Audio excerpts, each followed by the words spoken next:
Nakakasiguro ba kayo, sir, pag test natin yan, papasa? Hindi ko po sigurado. Hindi ka sigurado. Next time, Totoy, siguraduhin mo kasi baka mapahiya ka pagkausap mo. Leave room for doubt. Laging may spasyo doon sa pagdududa para di ka mahuhulog sa bitag ng pandoloko ng iba. Para pambansang sumbungan, handa kang ipaglaban ang programa ng ating buong sambayanan. Tagal na po ang bitag, 25 years na, and marami na po kami. Ilang presidente na pong nagdaan. Ilang administrasyon na pong nagdaan. Andito pa ang bitag. Sa bawat administrasyon, may estilo po sila kung paano po ay itong mga bagay na kapareho na sa komunidad kapag kayo pinamumugaran, andyan pa rin. Lakas ng bentahan naman, ipinagbabawal na gamot ang droga.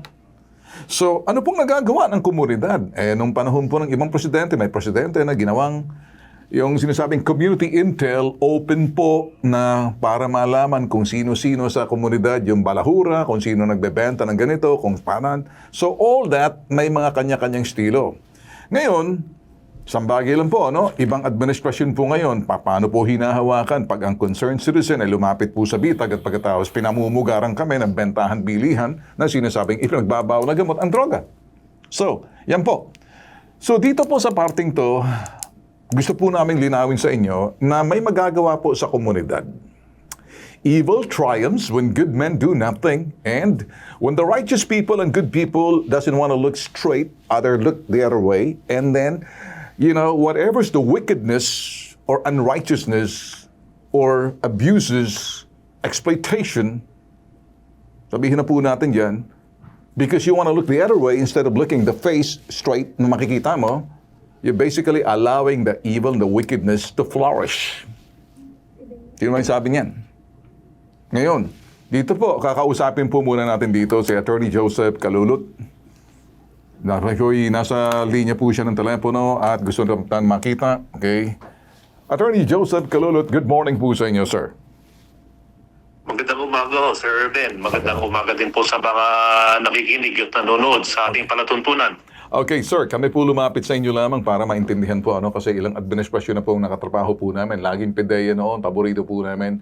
Operasyon, panahon ni GMA, panahon ni Pinoy, panahon ni ito'y PRRD at ngayon sa panahon ngayon kami, tanongin lang po natin, ano pong magagawa ng mga concerned citizen kapag sa lugar po nila nakikita lang bentahan bilihan, ng mga sinasabing mga ipinagbabawal na droga, do we still have that kind of intel sa komunidad na parang ipinaprocess, validated doon sa sinasabing community or numbers that you can call? Or how do you work now sa panahon po ng bagong administrasyon? Especially dito, alam ko naman na either you operate or you rehabilitate po yung isang individual na sangkot po sa mga ganyan. So paano po ang estilo ngayon sa administrasyon ng kasalukuyan?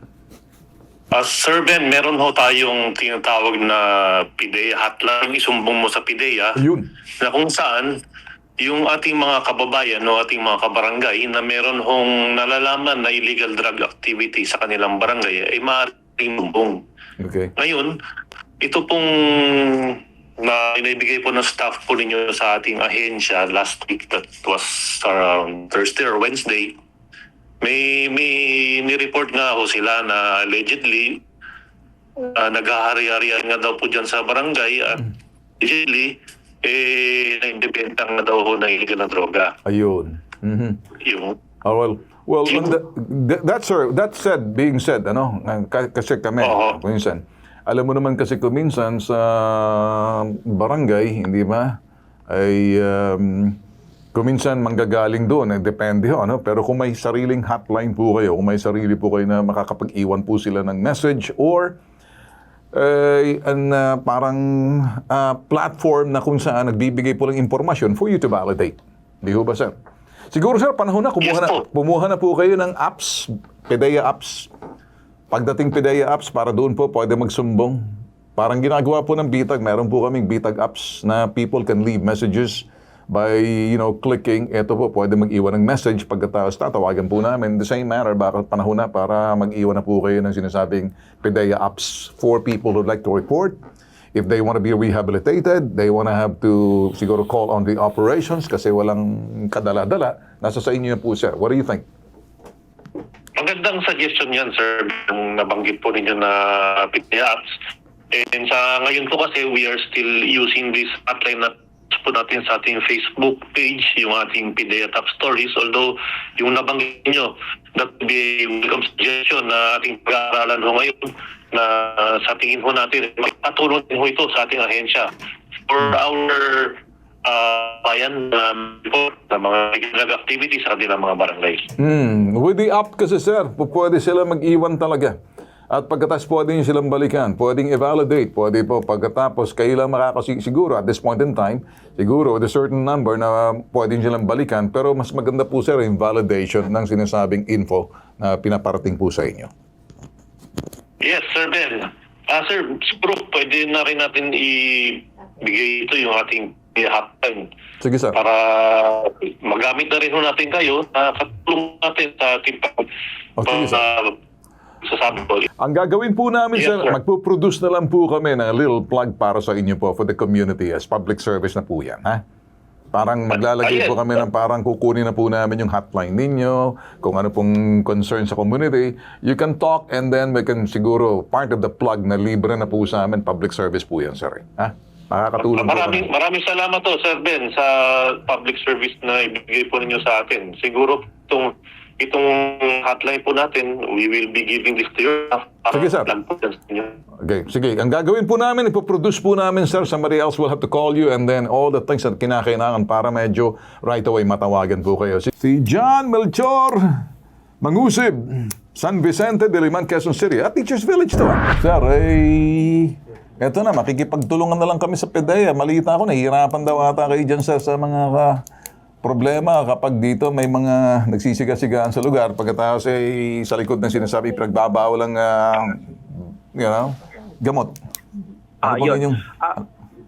Sige po. Well, actually po, Sir Ben, nabalitaan ko nga po yung nangyari na yan. But upon checking po dito po sa aming records dito sa barangay, is wala pong record yung tao po na hinahanap po nila.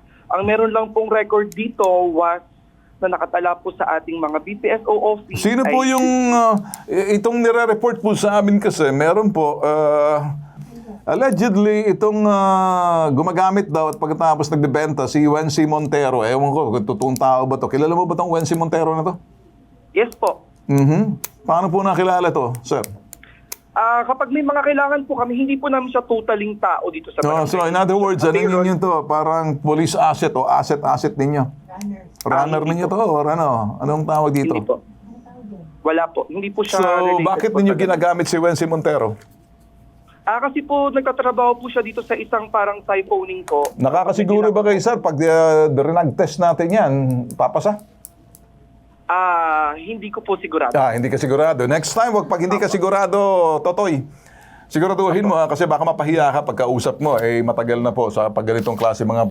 Kami po, pag nag-ooperate kami kasama PIDEA, panahon pa siguro, Totoy ka pa noon, 2002 pa, ilang presidente na nakaraan. So the next time, do not leave room for doubts. Yes. You understand? If I give you something, do not stand up for this person. If you don't know that person, leave room for doubts. Laging may spasyo doon sa pagdududa para ikay hindi ka mahuhulog sa bitag ng pandoloko ng iba. Makinig kayo, no? Okay. Pasalamat tayo. Makikipagtulungan ang pambansang sumbungan sa lahat ng mga departamento sa mga cybercrime, even sa mga PIDEA, sa mga pulis, sa NBI. We are now working not only that, DICT, tsaka CICC, lahat po yan. Malaki. Ito na po yung bagay na nakakalimutan na po kasi puro po tayo politika.